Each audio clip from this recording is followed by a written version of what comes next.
Stage पर तशरीफ फरमा हजरत जनाब मौलाना उबैदुल्लाह खान आजमी साहब, जो कि vice president all India Muslim personal law board हैं, और इसी के साथ हजरत मौलाना जहीर अब्बास रिजवी साहब, जो कि Shia Muslim personal law board के वाइस प्रेसिडेंट हैं, और हमारे बीच में उपस्थित जनाब ex MP ex minister Lalmani Prasad साहब, सुप्रीम कोर्ट एडवोकेट जनाब हमारे प्रशांत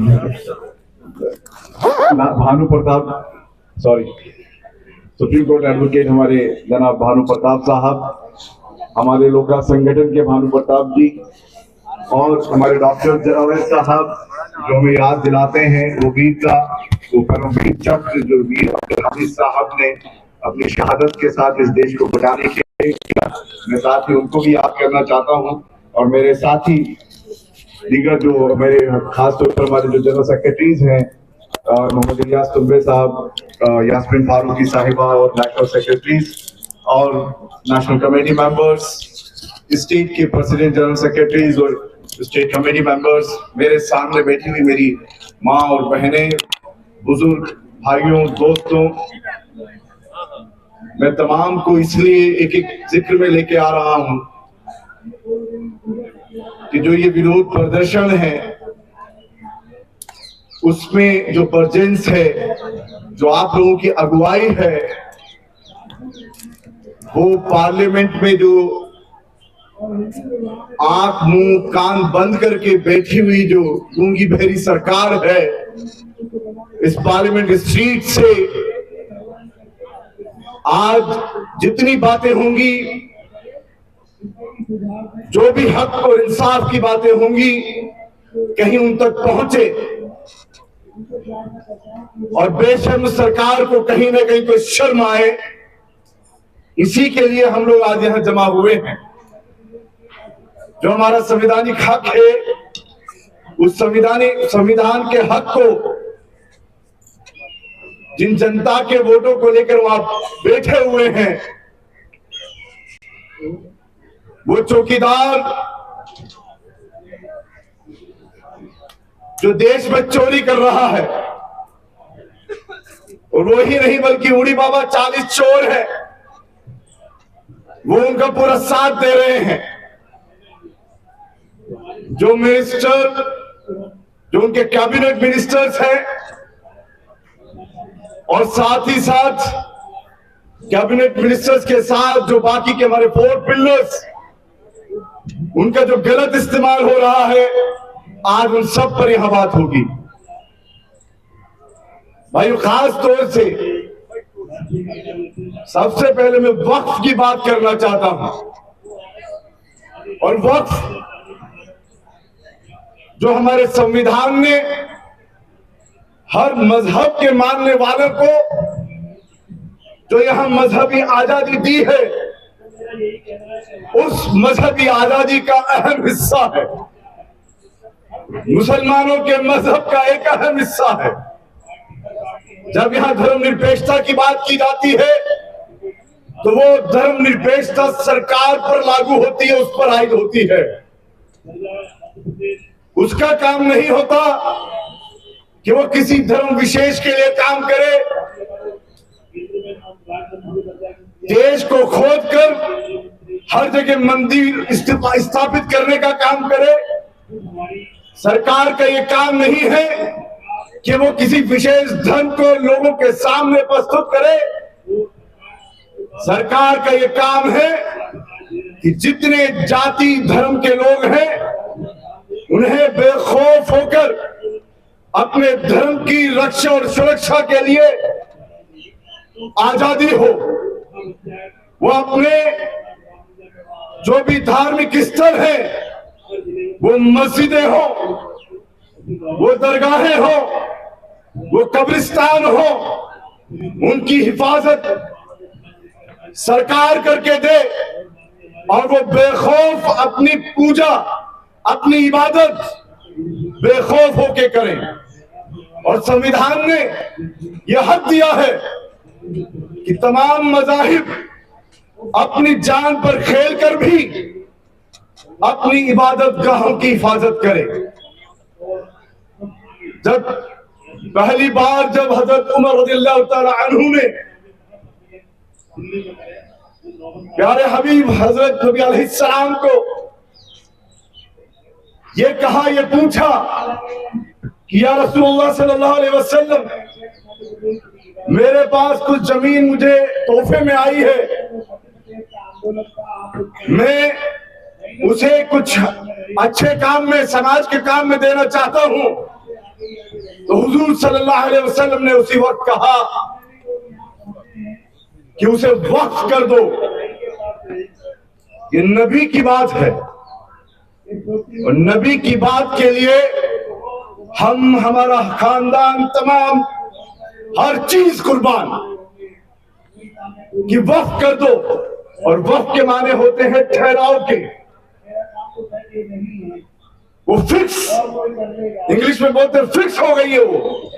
वक्फ के माने ये है जो अरबी लफ्ज है, और एक बार वक्फ हो जाती है तो वो वक्फ कयामत तक होती है। और महज यही नहीं, इस बात को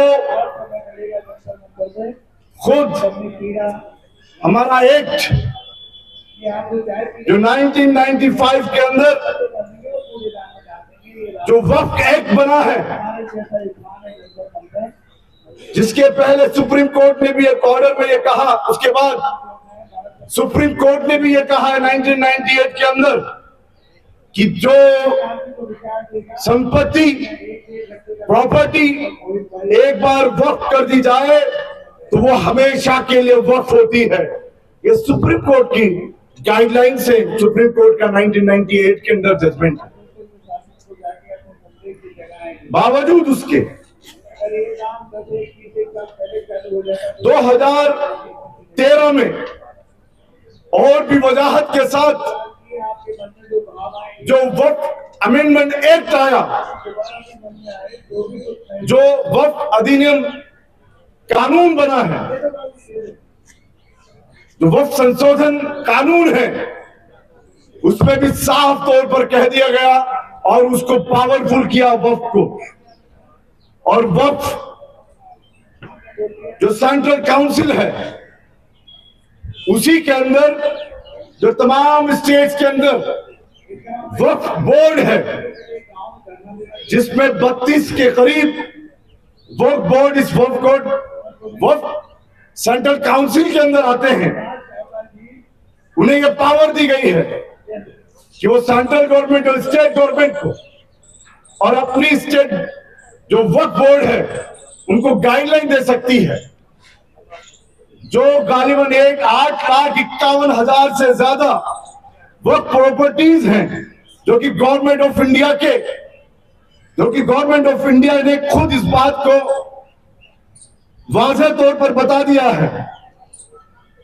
अगस्त 2022 के अंदर भी जो रिपोर्ट आई है, गवर्नमेंट ऑफ इंडिया की जो रिपोर्ट है, उसमें 8,51,535 वक्फ प्रॉपर्टीज है। उनको किस तरीके से जो समाज के लिए काम आना चाहिए उसे मजबूत करे। और इसी संसद में बैठकर किरण रिजिजू, जो अल्पसंख्यक विभाग के मंत्रालय के मंत्री हैं, वो वहां क्या झूठ फैला रहे हैं। एक झूठ ये झूठ है कि राजेंद्र सच्चर की जब बात की तो उन्होंने ये नहीं बताया कि राजेंद्र सच्चर की रिपोर्ट में, उसी कमीशन की रिपोर्ट में साफ तौर पर यह लिखा है, आज भी अंकित है, कि वक्फ बोर्ड की प्रॉपर्टी पर लोगों ने ही नहीं, सरकारों ने भी कब्जा कर रखा है। वो केंद्र की सरकार हो या राज्य सरकार हो, ये राजेंद्र सच्चर की रिपोर्ट में लिखा हुआ है कि वक्फ की उस प्रॉपर्टीज पर सरकारों ने भी उस पर कब्जा कर रखा है।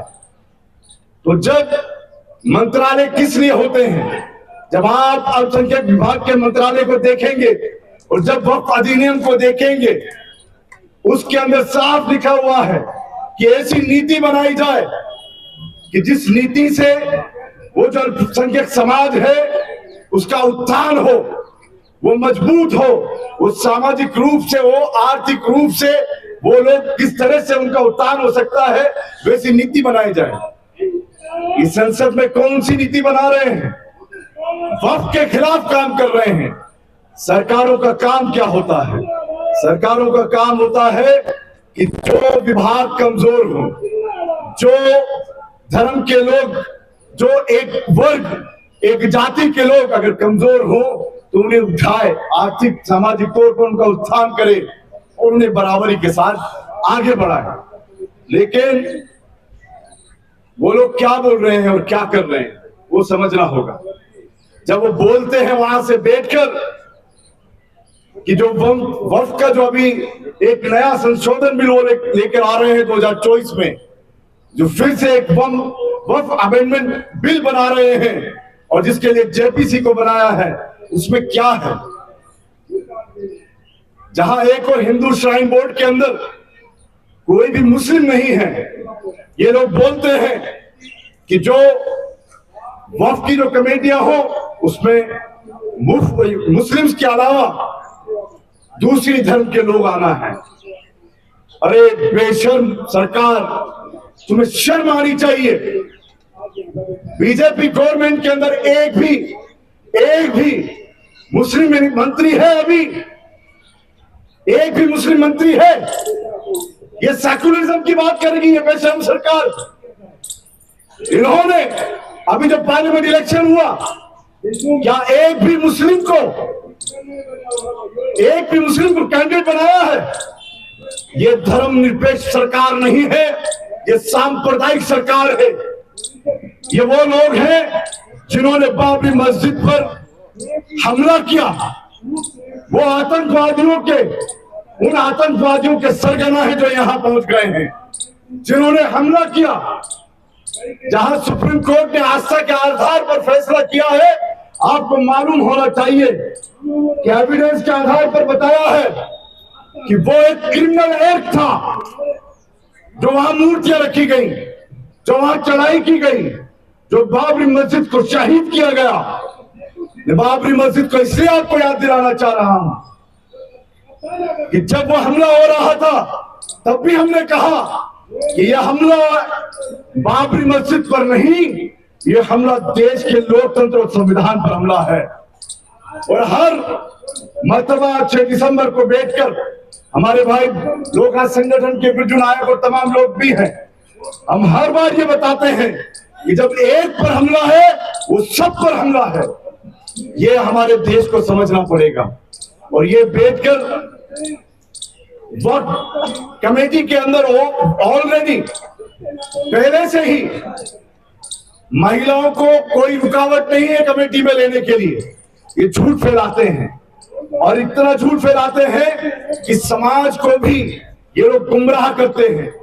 यही अमित शाह जो होम मिनिस्टर है, केरला में जाके सबरीमाला के बारे में बात करते हैं। वहां पर एक मंदिर में महिला को जाने की इजाजत नहीं है, यहां तो फिर भी मस्जिद में महिला को जाने की इजाजत है। और ये बोलते हैं सुप्रीम कोर्ट के खिलाफ बोला है वहां पे उस दिन अमित शाह ने। क्या बोला है? वहां पर लोगों को उकसाया है कि कितने ऐसे फैसले जो सुप्रीम कोर्ट के माने जाते हैं। मुख्यमंत्री को वहां पर चिन्हित करके बोला है, अयप्पा मंदिर के बारे में बोला है। और कितने में ऐसे मंदिर हैं जहां पर आज भी महिलाओं को नहीं, हमारे दलित भाइयों को भी नहीं घुसने दिया जाता। ये लोग इंसाफ की बात करते हैं। ये लोग यहाँ पर अराजकता फैलाना चाहते हैं। ये लोग यहाँ पर पूरी तरह से देश को सांप्रदायिकता की आग में झोंकना चाहते हैं। इनके जो अज़म है, मंसूबे हैं, याद रखिए भाइयों और मेरी बहनों, इनके मंसूबे नापाक मंसूबे हैं, देश को बर्बाद करने के मंसूबे हैं। इसीलिए ये लोग लगातार बुलडोजर, लिंचिंग और मदरसे और वक्फ की प्रॉपर्टी ऐसे ही मसलों पर लोगों को उलझाए रखना चाहते हैं।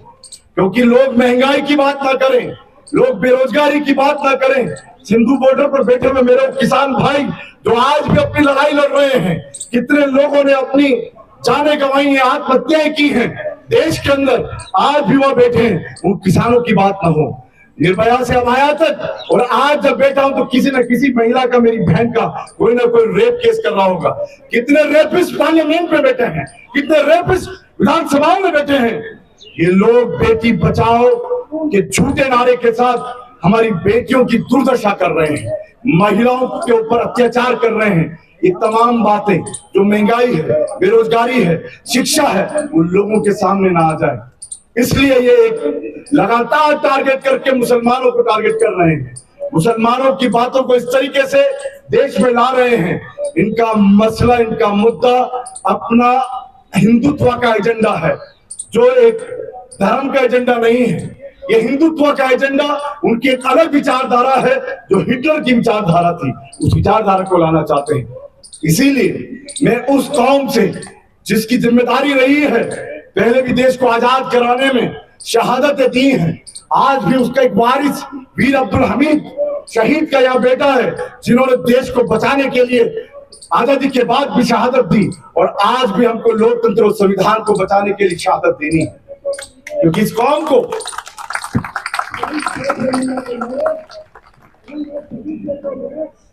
क्योंकि आपके सामने इन्होंने ऐसी स्थिति पैदा कर दी है। किसी शायर ने कहा है कि तुम कत्ल भी करते हो, तुम कत्ल भी करते हो तो चर्चा नहीं होती, और हम आहा भी करते हैं तो हो जाते हैं बदनाम। तुम कत्ल भी करते हो तो चर्चा नहीं होती, हम आहा भी करते हैं तो हो जाते हैं बदनाम। हमारे करीब के इस पश्चिमी उत्तर प्रदेश के संभल के अंदर हमारे 6 नौजवान बच्चों को, नाबालिग बच्चों को क्या किया, इस पुलिस को आगे करके उन्हें मरवा दिया। एक बार सर्वे होने के बाद उन्हें लगा कि ये लोग तो कानून की पालना करते हैं।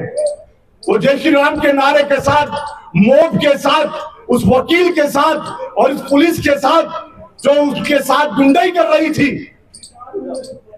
नारों के साथ मोहल्ले में घुसते हैं, मस्जिद के हॉल्स को खाली करते हैं। जब अपनी मस्जिद पर, कब्रिस्तान पर, दरगाहों पर हमले करोगे तो वो लोग उसको बचाने के लिए बाहर आएंगे, और वो लोग जो बाहर आए हैं, मैं पूरी जिम्मेदारी के साथ कह रहा हूं, वो बिरले लोग हैं, वही सही माने में देश प्रेमी है, और वही संविधान की हिफाजत कर रहे हैं जो अपनी इबादत गाहों की हिफाजत करेंगे। इसलिए मैं कहना चाहता हूं कि अगर ये हमारी मस्जिदों की तरफ देखें, किसी भी तरह से आए, हमारी खानकाहों, दरगाहों की तरफ किसी भी तरह से आए, हमारे कब्रिस्तानों की तरफ देखने की कोशिश करें, जान दे देना, अपने हक को मत देना, जान दे देना, अपने हक को मत देना। यह आपका हक है, यह हक बरकरार भी रखना है। और आप ही लोग जब इंसाफ की बात करेंगे तो अमन आएगा। और देश में याद रखिए, शांति बोलने से शांति नहीं आएगी, जब इंसाफ कायम होगा तब शांति और अमन आएगा। और उसी को हम अश्योर करने के लिए कि जो संसद में बैठे हैं, तुमसे नहीं होगा। जो अपोजिशन पार्टी है, चाहे वो रीजनल पार्टीज हो या सेंट्रल के अंदर बैठी हुई अपोजिशन पार्टीज हो, ये लोग जितना हमको धोखा देना था धोखा दे दिया। जब मस्जिदों पर हमला होता है, जब मुसलमानों की, दलितों की लिंचिंग की जाती है, जब किसानों को सिंधु बॉर्डर पर अपने हक के लिए बैठना पड़ता है, जाने देनी पड़ती है, ये कोई अपोजिशन सरकार अपने आप को सड़क पर नहीं लाती, कोई कुर्बानी नहीं देती। इसीलिए मैं जिम्मेदारी के साथ आपको कहना चाहता हूं कि social democratic party of India पूरे इंडिया में, पूरे भारतवर्ष में तमाम नागरिकों को यह विश्वास दिलाना चाहती है कि आपके जो संवैधानिक हक है, आपकी जो नीड है, आपकी जो आवश्यकता है, जो भी आपका भूख है, आपसे जो भी छीना जा रहा है, हम उस भूख से आजादी के नारे के साथ आपकी लड़ाई लड़ेंगे और आपके जो मूल्य, जो अहम आपके मुद्दे हैं, उन मुद्दों पर सिर्फ बात नहीं करेंगे, सड़कों से संसद तक आपकी लड़ाई अब हम लड़ेंगे आपकी लड़ाई। और 2 दिन पहले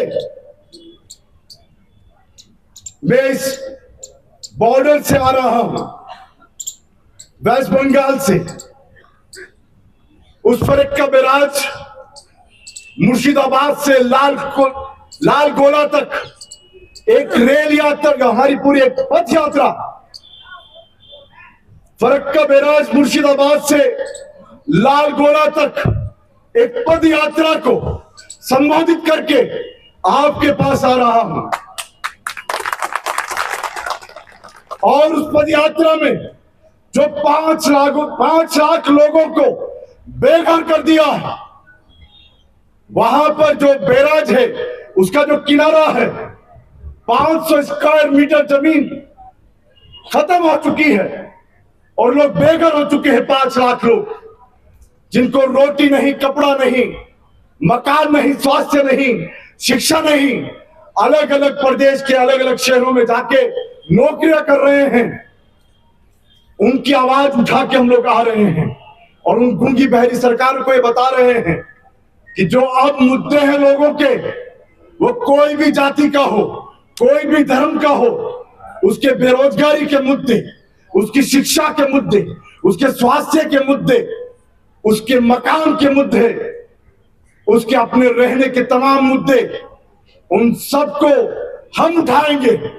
भूख से आजादी के साथ हम उठाएंगे और साथ ही साथ अपनी इस बात को विराम देते हुए भय से आजादी के साथ इस भारत को, इस इंडिया को भय मुक्त भारत हम बनाएंगे इंशाल्लाह। भय मुक्त भारत हम बनाएंगे।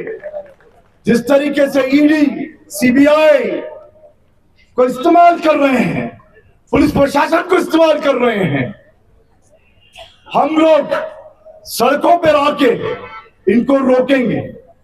जिस तरीके से जो हमारे यूपीएससी करके जो ब्यूरोक्रेट्स आते हैं, आईएएस आईपीएस ऑफिसर बनके, उन्हें भी मैं आखिर में याद दिलाना चाहता हूं कि जब घर से निकले तो याद करें कि आपके माता पिता ने, कोई गरीब होगा, कोई पैसे वाला भी होगा, क्या सोचकर आपको कलेक्टर बनाया, क्या सोचकर आपको एडीएम बनाया, क्या सोचकर आपको एसपी, आईजी, डीजी बनाया। सोचिए। और जब घर से बाहर निकले तो यह सोचिए कि आपके बच्चे आपको देखकर क्या सीखेंगे। अगर नहीं संभले तो ये आपके बच्चे और आपकी नस्लें ही कल गालियां देंगी कि मेरे पिता ने बेघर लोगों को घर तो नहीं दिया, उन पर गोलियां चलाई, बेगुनाह लोगों के ऊपर जुल्म किया, बेगुनाह लोगों के ऊपर गोलियां चलाई। ये अनपढ़ सियासतदानों के लिए अपने जमीर को बेचा, ये अनपढ़ सियासतदानों के लिए अपने जमीर को बेचा, जिनकी डिग्री अभी तक ये लोग खुद नहीं खोज पाए, जिनको बताना पड़ता है कि नहीं ये फर्जी डिग्री हमारी है। उनके लिए इतने पढ़े लिखे लोग इतनी अज्ञानता की बात कर रहे हैं। अरे हद तो तब हो गई जब एक जज संविधान की मर्यादाओं को पार करके एक समाज को कटमुल्ले बोलता है। शर्म आना चाहिए ऐसे आदमी को, ऐसे शख्स को। वो ऐसी कुर्सी के लायक नहीं है। इसलिए हम लोग कंडम करते हैं ऐसे जज की इन बातों को जो असंवैधानिक बातें हैं। और एक पर्टिकुलर एक केस है, लोगों के राजनीतिक प्रोग्राम में जाना, एक धार्मिक प्रोग्राम में जाना किसी जज को शोभा नहीं देता। इसलिए हम और आप यहां से एक आज़म लेके उठे कि जो आज social democratic party of India ने आपको आवाज दी है, ये आवाज यही ना रुके जब तक हम अपना हक नहीं ले लेते, तब तक हम लोग लड़ते रहेंगे इंशाअल्लाह, पीछे नहीं हटेंगे। जय हिंद, जय भारत, जय सिंधिया।